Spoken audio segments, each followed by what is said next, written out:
How would you feel if you hadn't had breakfast this morning?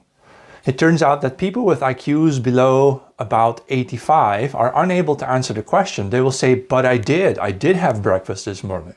They're unable to grasp the hypothetical nature of the question. What if you hadn't had breakfast? How would you feel? The answer would be hungry, perhaps, or irritated, right? But what is really the fundamental nature of what we call human intelligence? Some people say it's genetic, but then what is it? And it turns out intelligence is related to your ability to see and foresee the future, or to see into the future.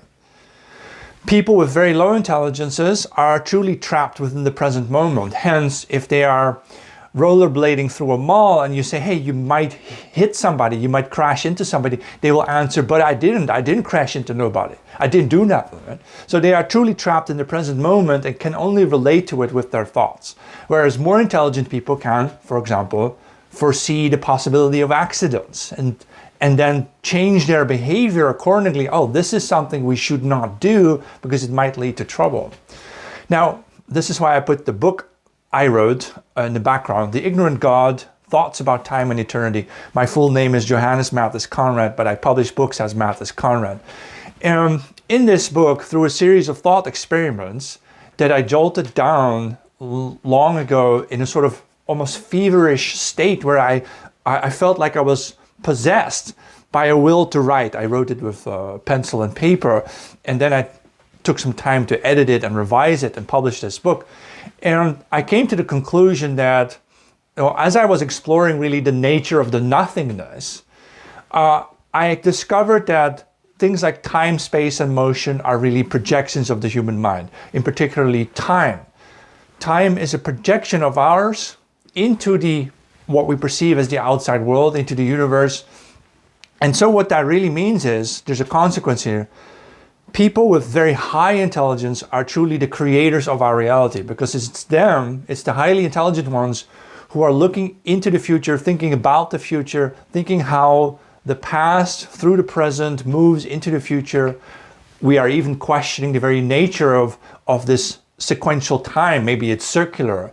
Maybe there is only one giant present, right? So we are able to also see alternatives, completely alternative futures, basically by assuming completely different fundaments for our reality, and what would reality then have been like, as per the question, how would you feel if you hadn't had breakfast?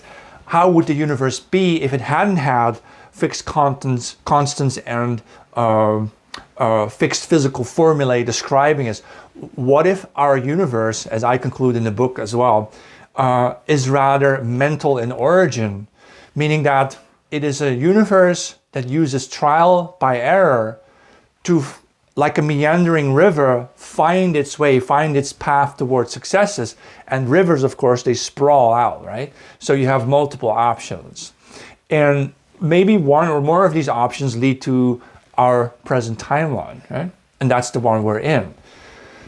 And if I'm right that intelligence is really a measure of how far people can see into the future, the most intelligent people see the furthest, and the least intelligent people are like animals who just react to their environment without any ability to think about it, then what that means is the world we live in is truly being co-created by this cognitive elite, by the highly intelligent people.